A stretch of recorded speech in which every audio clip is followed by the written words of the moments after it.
भारतीय prime minister Narendra Modi ने अपने अमेरिकी विजिट पर तबाही फेर कर रख दिया है। आज की इस वीडियो में हम डिस्कस करेंगे कि नरेंद्र मोदी किस एजेंडा के तहत यूएस गए थे।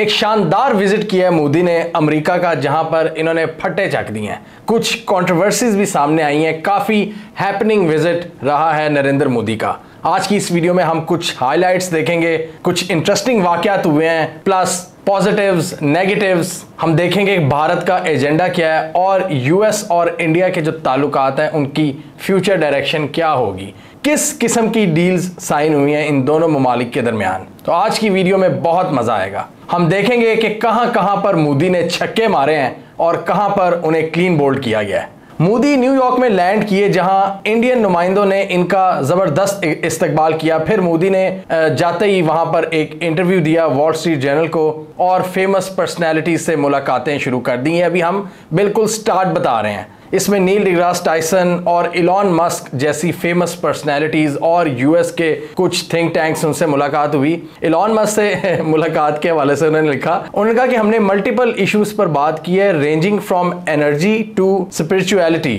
और आगे इलॉन मस्क ने कहा it was an honour to meet again.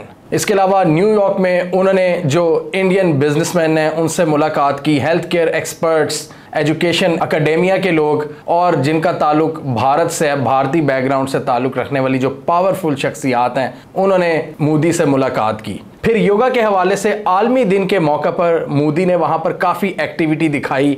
UN ने स्पेशली एक इवेंट अरेंज किया था योगा के हवाले से, मोदी साहब ने उसको भी ऑन किया। ज़बरदस्त वहां पर एक्टिविटी दिखाई। न्यूयॉर्क के जो मेयर थे उन्होंने भी ज्वाइन कर लिया और मोदी ने इस तरह शो कराया जैसे ये योगा एक भारतीय चीज़ है, तो अपनी चीज़ के तौर पर उन्होंने दुनिया को प्रेजेंट किया, योगा की अहमियत बताई। तो सॉफ्ट पावर के लिए ये एक बड़ी ज़बरदस्त मोदी की मूव थी, भारत की सॉफ्ट पावर को उजागर करने के लिए। फिर वॉशिंगटन की तरफ उन्होंने रुख किया, जहां पर एक बार फिर उनका ज़बरदस्त इस्तकबाल किया गया, जो इंडियन कम्युनिटी थी स्पेशली। फिर यूएस की जो फर्स्ट लेडी हैं, बाइडन की जो वाइफ हैं, उनके साथ स्किल डेवलपमेंट प्रोग्राम के हवाले से बातचीत हुई कि किस तरह यूनाइटेड स्टेट्स इंडियन टैलेंट को स्किल प्रोवाइड कर सकता है वीज़ाज दे के।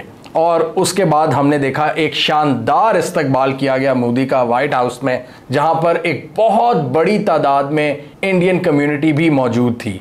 हम जरा देखेंगे कि अमेरिका बादर इस दफा क्यों इतना जबरदस्त प्रोटोकॉल दे रहा है मोदी को। हम इसकी वजूहात आगे जानने की कोशिश करेंगे। अब इसमें यहां पर एक छोटी सी कंट्रोवर्सी आ गई।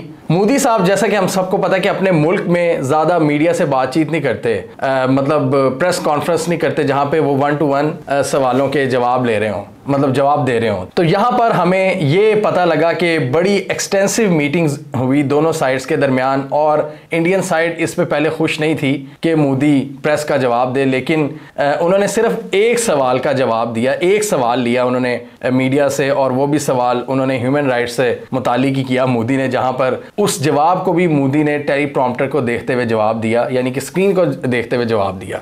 और इस पर काफ़ी ज़्यादा तनकीद भी हुई और मोदी के लिए बड़ा शानदार फिर डिनर भी इन्होंने रखा। जो इस विजिट की हाईलाइट थी ना, वो ये थी कि ये मोदी का जो सबसे बड़ा छक्का था, मोदी ने यूएस की जो कांग्रेस है उससे खिताब किया। एक जॉइंट सेशन था जिसमें कांग्रेसमैन भी थे, सेनेटर्स भी थे।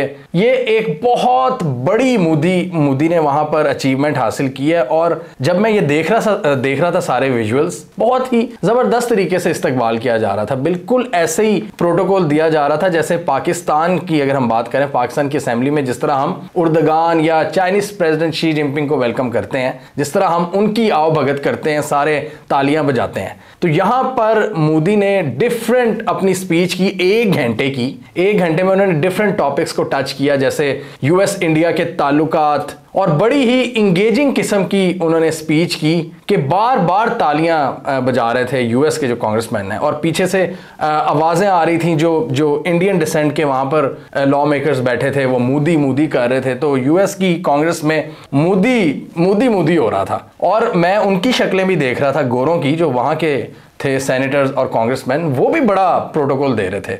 और हैरान कुन तौर पे 15 दफा स्टैंडिंग ओवेशन मिला मोदी को। 15 दफा लोग मोदी की बात पर तालियां बजाते हुए खड़े हो गए और तकरीबन कोई 50 से ज्यादा दफा तालियां बजी हैं 1 घंटे की स्पीच में।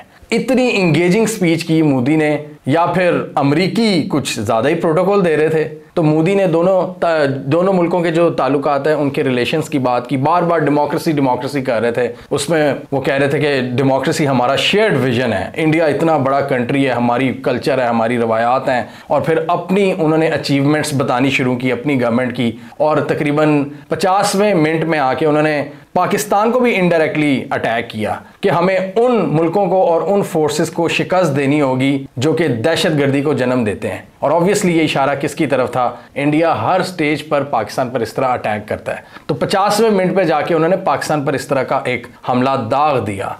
एक ऐसा शख्स जो 18 साल पहले जिसके यूएस में एंट्री पर पाबंदी थी, वो यूएस की कांग्रेस से खिताब कर रहा था। ये मैं कहता हूं मोदी के लिए और इंडिया के लिए एक बहुत बड़ी अचीवमेंट है, जिसमें 15 दफा लोग वहां पर तालियां बजाते हुए खड़े हुए हैं, स्टैंडिंग ओवेशन मिला है मोदी को। और डेफिनेटली ये ओवरऑल मतलब at the end of the day किसकी जीत है? ये इंडिया की जीत है, ये ब्रांड इंडिया की जीत है। ये उन्होंने इशारा किया कैमला हारिस पर, जो उनकी वाइस प्रेसिडेंट है, कि देखो हमारी वुमेन कहां कहां तक आगे बढ़ गई हैं, जो जिनका बैकग्राउंड इंडिया से है। उन्होंने कहा ये देखो ये यूएस की वाइस प्रेसिडेंट बन गई। फिर उन्होंने वहां पे एक इंटरेस्टिंग बात की, एआई की उन्होंने बात की कि इंसान आर्टिफिशियल इंटेलिजेंस में कितना आगे चला गया। तो एआई से उन्होंने कहा कि ए से अमेरिका और आई से इंडिया, इस पर भी स्टैंडिंग ओवेशन मिला उन्हें। Even more moments development in another AI, America and India.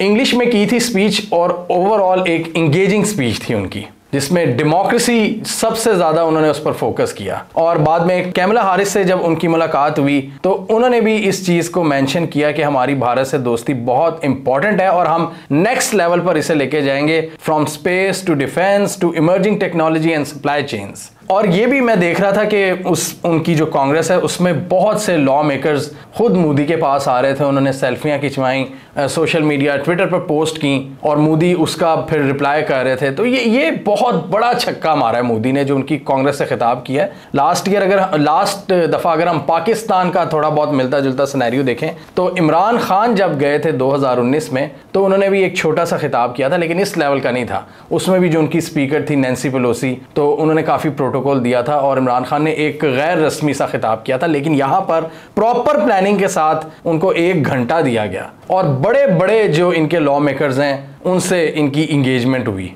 ये तो थी कुछ पॉजिटिव्स नरेंद्र मोदी के इंडियन विजिट के हवाले से, जो भारत को जिनका फायदा हुआ, भारत के एंगल से पॉजिटिव। लेकिन दूसरी तरफ देखें तो ह्यूमन राइट्स जो ग्रुप्स हैं अमेरिका में और वर्ल्ड वाइड, उन्होंने बहुत ज़्यादा तनकीद भी की बाइडन पर भी कि इस तरह के इंसान को क्यों बुलाया जा रहा है, जिसके दौर में बहुत ज़्यादा इंसानी हकूक़ की खिलाफ वर्जियाँ हो रही हैं भारत में, कश्मीर में। तो काफ़ी आवाज़ भी उठी, काफ़ी एहतजाज भी हमें देखने को मिले। न्यूयॉर्क में, यूनाइटेड नेशंस में, वाशिंगटन में मोदी के पुतले भी जलाए गए।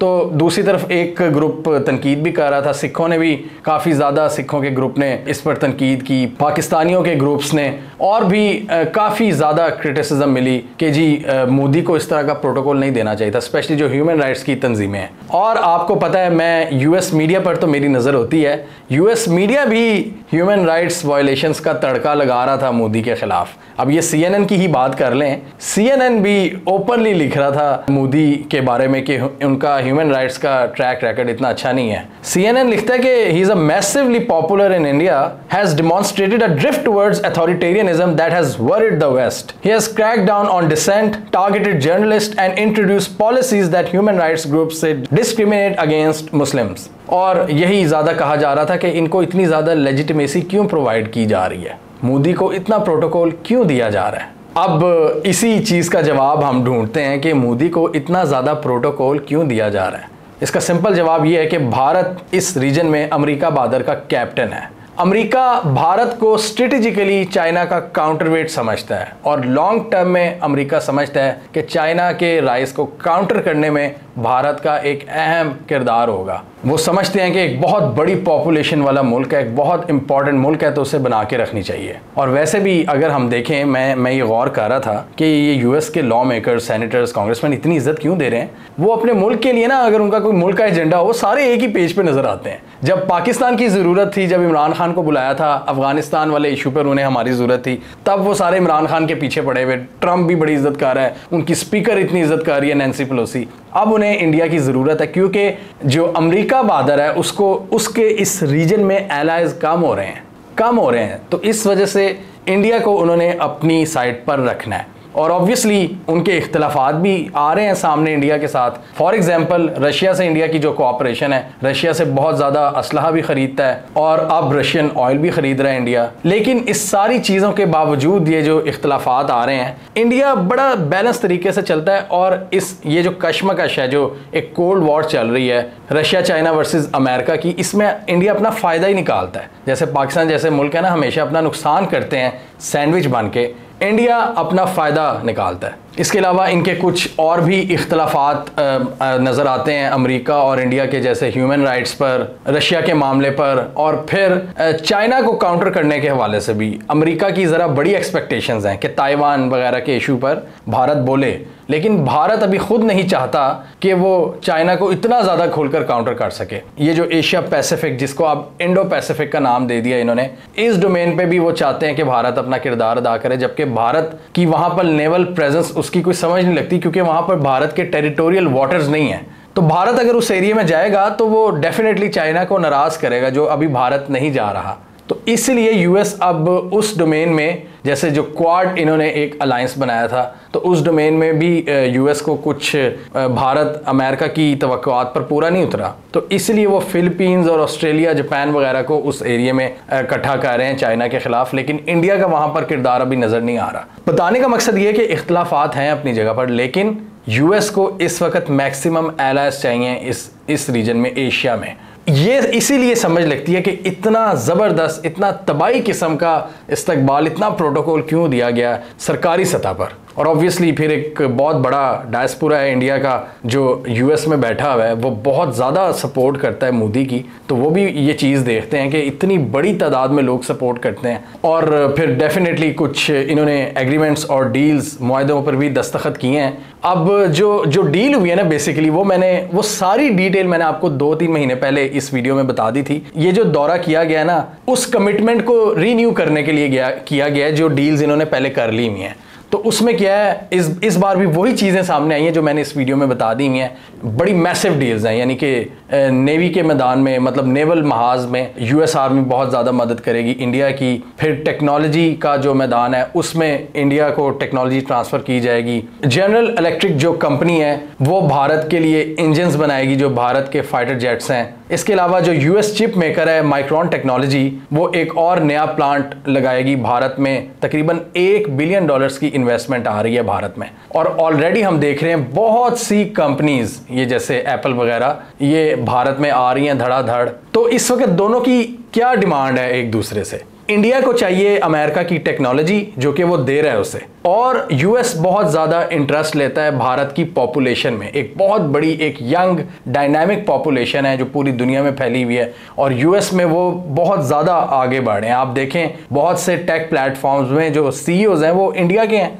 जिनका ताल्लुक भारत से है। और बार बार यही बात होती है दोनों के इंटरेक्शन में कि स्किल डेवलपमेंट पर काम होगा, कि भारतीय जो स्टूडेंट्स हैं उनको स्किल्स सिखाएगा यूएस, इन्वेस्टमेंट करके बहुत सी कंपनीज आएंगी, और यूएस की नज़र है भारतीय टैलेंट पर। इसके अलावा और हमने डिस्कस किया था कि इनकी डील्स हुई हैं फ्यूचर टेक्नोलॉजी के हवाले से, next generation technology, artificial intelligence, defence domain में, कि किस तरह टेक्नोलॉजी को डिफेंस में ट्रांसफ़र करना है डिफेंस पर्पसेस के लिए, ताकि भारत खुद मुख्तार हो सके। ज़्यादा से ज़्यादा अमेरिका की ये कोशिश है कि वो रूस से असलहा ना ले, और रूस ऑलरेडी इस वक्त जंग में फंसा हुआ है, उसके लिए बहुत मुश्किलात हो रही हैं कि वो दूसरों को असलहा सप्लाई करे। तो यहाँ पर अमेरिका एक अपॉर्चुनिटी देख रहा है कि भारत मेरे से सारा असलहा ले। स्पेस में ये बहुत ज़्यादा कोऑपरेशन करने का इरादा रखते हैं, और ऑलरेडी दोनों ममालिक की कोऑपरेशन चल रही है। तो space, defence, future technology, AI में इनका बहुत ज़्यादा इनकी डील्स साइन हुई हैं। और जैसे मैंने पहले बताया कि जनरल इलेक्ट्रिक इनके लिए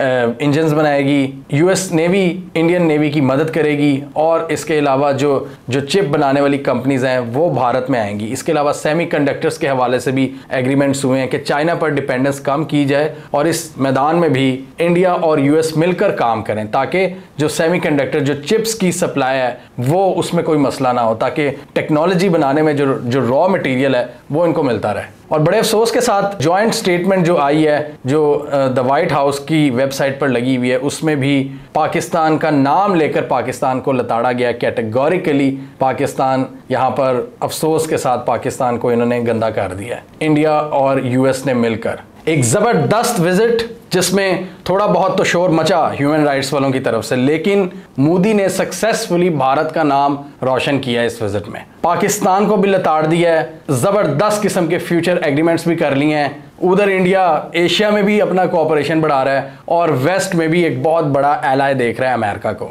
तो मेरे हिसाब से ओवरऑल इंडिया के लिए ये एक विन विन सिचुएशन है। यूएस के लिए डेफिनेटली एक चैलेंजिंग सिचुएशन है, क्योंकि ये इस लेवल का प्रोटोकॉल वो तब देते हैं जब वो डेस्परेट हुए होते हैं किसी की सपोर्ट के लिए, और इस वक्त यूएस को इंडिया की शायद ज़्यादा ज़रूरत है, क्योंकि यूएस को चाहिए ज़्यादा एलाइज एशिया में, जो कि अब काफ़ी मुश्किल हो रही है उन्हें। ब्रिक्स मतलब इकट्ठे हो रहे हैं, न्यू करेंसी की बातें हो रही हैं, सऊदी अरेबिया चाइना से एग्रीमेंट्स कर रहा है, सऊदी अरेबिया ईरान की दोस्ती हो रही है, चाइना एक राइजिंग प्लेयर के तौर पे छा गया है एशिया पर और भी पूरी दुनिया में। तो इस सूरत हाल में अब इंडिया एक कह सकते हैं एक उम्मीद की किरण है अमेरिका बहादुर के लिए कि वो हमारे इंटरेस्ट को पूरा करे, चाइना को काउंटर करे और हम उस बड़ी पॉपुलेशन का फ़ायदा उठा सकें, वर्क फोर्स हमें मिल सके।